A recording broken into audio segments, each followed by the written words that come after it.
Buenos días a todos y a todas.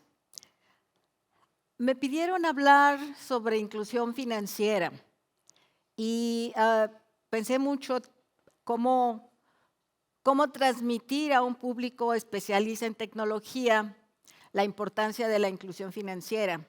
Así es que lo que les voy a mostrar es lo que puedo ver desde mi país, lo que tenemos en zonas rurales, de dónde venimos y a qué queremos llegar. ¿De dónde venimos? ¿De dónde viene el mundo rural mexicano que originó una de las regiones más importantes de domesticación de plantas en el mundo?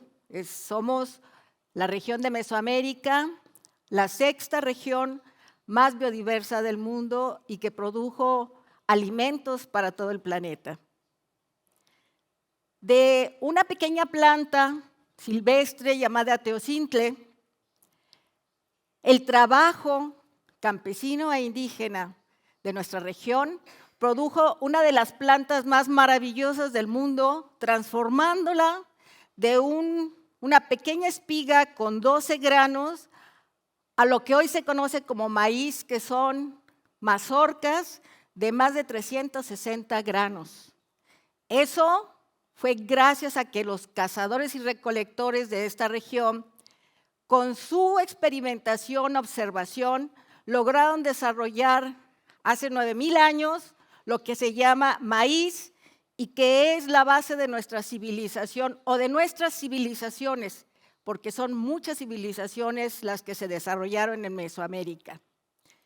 Pero no fue solo el maíz, y esto es muy importante transmitirlo, porque esos pueblos nómadas que después se convirtieron en agrícolas siguen existiendo hoy y tienen en su trabajo y en su funcionamiento una herencia, que es una herencia milenaria, y como mostramos en esta gráfica, hace 10,000 años domesticamos la calabaza, hace 8,500 años domesticamos el maíz, hace 6,000 a 8,000 años domesticamos el chile.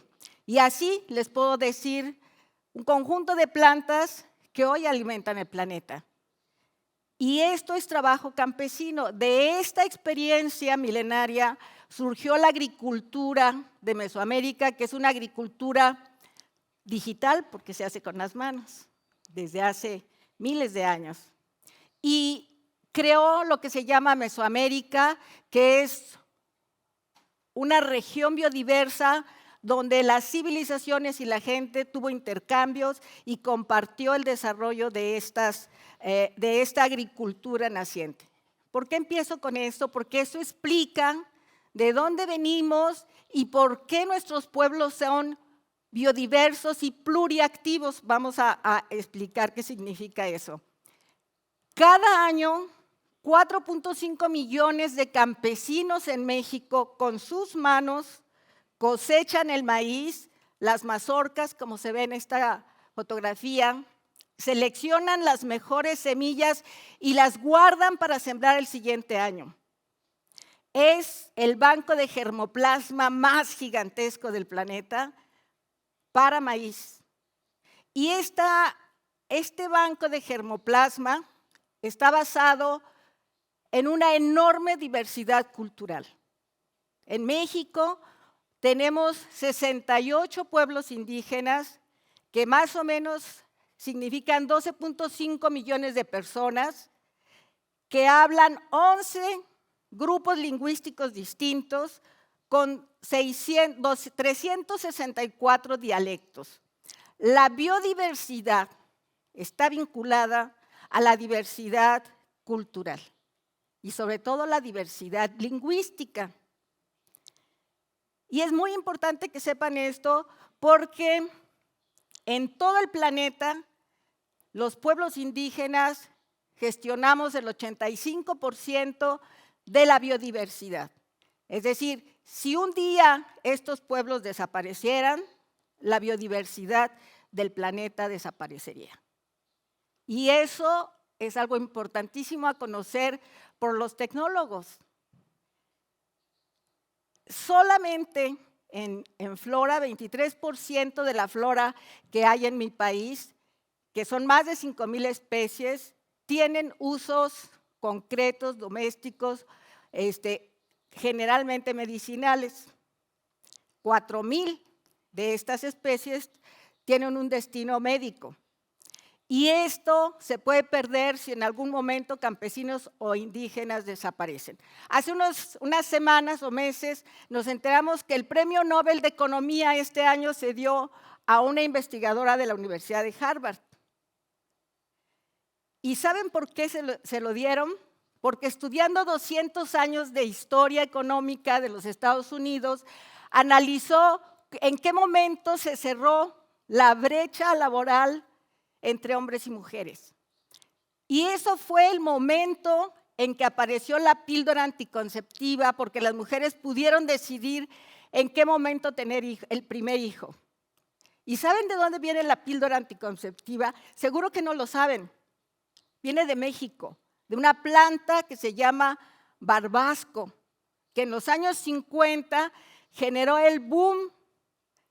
Vinieron todas las empresas de Suiza, de Holanda, de Estados Unidos, de Alemania, a poner fábricas en México para extraer este tubérculo que se llama barbasco, que fue el que permitió que a nivel mundial las mujeres pudieran tener una decisión tan importante como el momento en que tener un hijo. Y les puedo contar la historia de muchas plantas medicinales como esta. Obviamente a los campesinos y a los indígenas de México nunca le han dado un reconocimiento a este trabajo, a esta herencia histórica. Y quiero explicarles 3 grandes desarrollos tecnológicos que tienen los campesinos de mi país. El primero es la milpa. La milpa es un policultivo que se siembra en pequeños terrenos, más o menos del tamaño que una familia puede cuidar. Y esta milpa crea un ecosistema de biodiversidad para producir alimentos. Y puede llegar a producir hasta 10 meses de alimentos variados a lo largo del año. Esta es la base de la alimentación mexicana, la milpa, y sigue existiendo, gracias a que cada año los campesinos vuelven a sembrar estas semillas que traemos de hace 10,000 años, hace 9,000 años, hace 5,000 años. Particularmente las mujeres tienen un rol importantísimo en la milpa y después en la gastronomía. Todos los mexicanos comemos tortilla, desde el campesino más pobre hasta el oligarca más rico, todos comemos tortilla. La segunda innovación de los campesinos mexicanos se llama Cuactaquiloyan, que quiere decir bosque humano o bosque útil. Es un bosque construido por los campesinos y en esta gráfica lo que muestra son distintos niveles de aprovechamiento de la luz, del sol y la coexistencia de plantas. La gráfica lo muestra, esta es invención de los indígenas náhuatl de la Sierra Norte de Puebla. Esta es una foto de cómo se ve el Cuactaquiloyan desde dentro. Y aquí se siembran árboles frutales, especies como la canela, la pimienta, aguacate, frutas, o sea, es una enorme cantidad, ahora voy a mostrar una gráfica, de todo lo que se siembra en estas selvas humanas que tardan más o menos 20 años en crecer gracias al trabajo campesino. Esta es una variedad de esta selva humana que es el café bajo sombra. El café bajo sombra es la especificidad del café indígena de México. Y para hablar de café, veamos cómo en Chiapas lo rojo está vinculado al nivel de pobreza y marginación. El nivel de pobreza que hay en Chiapas, probablemente muchos de ustedes lo conocieron por el movimiento zapatista de Chiapas, pero es el más grande que hay en el país. Vean, todo es rojo. Pues en esta zona de tanta pobreza, los indígenas mexicanos inventaron algo que hizo historia a nivel mundial, que es el café orgánico en comercio justo. El comercio justo nació en México y nació por iniciativa de los indígenas mexicanos que necesitaban llevar el café al mercado.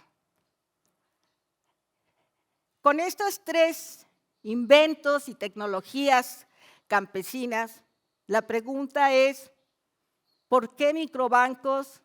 ¿Por qué proximidad y por qué inclusión financiera? ¿De qué se trata? Bueno, hay 3 cosas que es importante entender. Primero, hay un tema de justicia social. Segundo, hay un impacto en la biodiversidad frente al cambio climático. Y tercero, hay un tema de migración. Para seleccionar solo 3 de los argumentos más importantes de por qué hacer inclusión financiera. Justicia social. Bueno, la pobreza extrema tiene rostro indígena y tiene rostro de mujeres indígenas. La pobreza está concentrada en zonas rurales e indígenas. Y tenemos 180,000 localidades con menos de 500 habitantes a las que hay que llevar servicios financieros. Ningún banco comercial va a trabajar para estas pequeñas localidades, porque además son ingresos pequeños e ingresos irregulares. Y ahí viven 5 millones de campesinos, 35 millones de habitantes, pero campesinos son 5 millones, que tienen menos de 5 hectáreas, trabajan en menos de 5 hectáreas. Es lo que nosotros llamamos minifundio, pequeñas parcelas. ¿Por qué? Porque venimos de esta historia campesina que les acabo de relatar al principio. ¿Qué estamos viviendo? Desposesión territorial. Es decir, cada día hay más mineras, hidroeléctricas, eólicas, y los campesinos viven bajo el despojo permanente de sus tierras. Empresas que están monopolizando el agua de las tierras donde están trabajando y donde han vivido miles de años. Bueno, hoy vivimos en una constante lucha por el despojo territorial o contra el despojo territorial.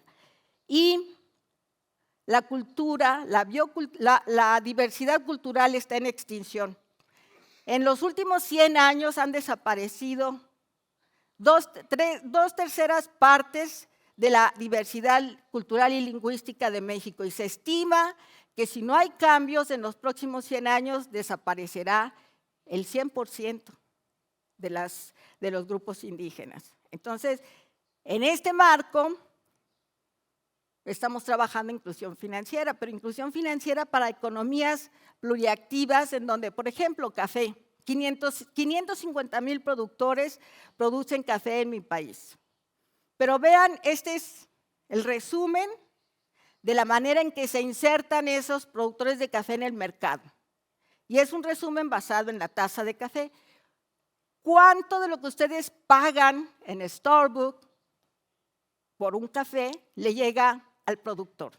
Aquí está. 1%.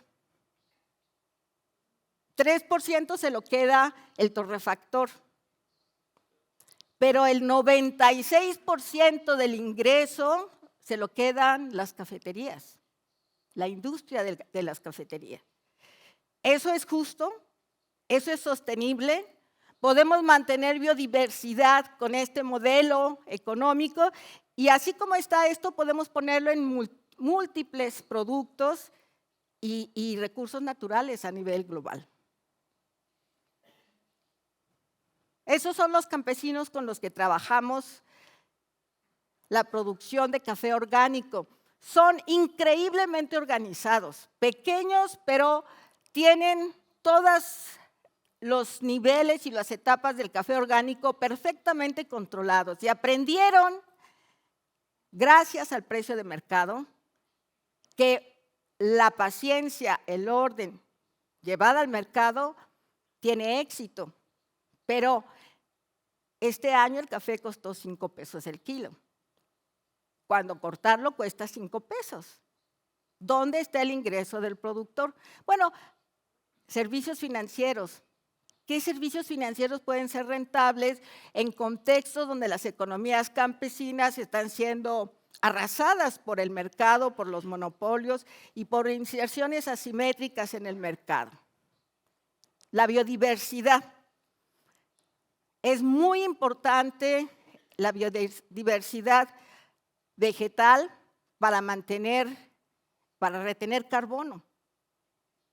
O sembrar los campos para que haya retención de carbono.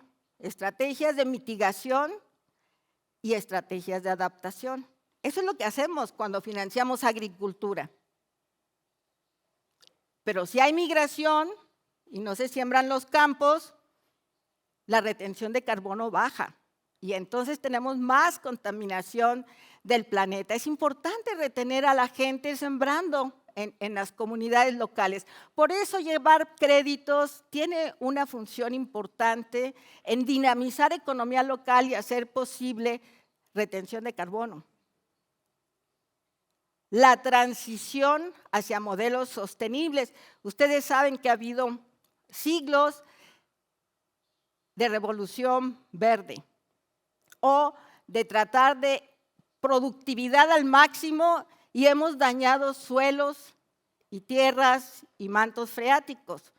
Pasar a un modelo sustentable de agricultura es algo que no se logra tan fácilmente. Migración. En México tenemos 150 millones de envíos anuales de remesas. Y todo esto que acabo de explica por qué existimos. Hemos creado distintas empresas para dar servicios a microbancos locales que están atendiendo a esta población. Microbancos que empoderan a la población rural, 140 microbancos en 16 estados de la República, 207,000 socios. Todo lo que hacemos, todo es con ahorro local. No tenemos ni un 5 de fuentes financieras externas. Es decir, movilizar la organización local, como por ejemplo en Chiapas tenemos 6 microbancos y estos microbancos están transfiriendo remesas que se retienen en forma de ahorro para financiar el desarrollo local. Y nuestro proyecto estratégico para poder tener una solución sostenible es llegar a crear un banco migrante que ayude a crear más microbancos en los territorios locales. Y aquí es donde está la Cámara de la Gente, que es un proyecto que hemos presentado en distintos momentos. Los aprendizajes. Las soluciones resilientes no vienen de arriba, se construyen desde abajo, se construyen en el territorio. Y la acción colectiva y organizada es el camino para lograr escala, ser competitivos y reducir las desigualdades. La organización, no las personas o los individuos. Y los microbancos empoderan a las comunidades. También las tecnologías y las redes pueden empoderar a los microbancos. Aquí lo importante es tener muy claro el enfoque social, el objetivo social de los microbancos y por qué hacer tecnologías. Muchas gracias.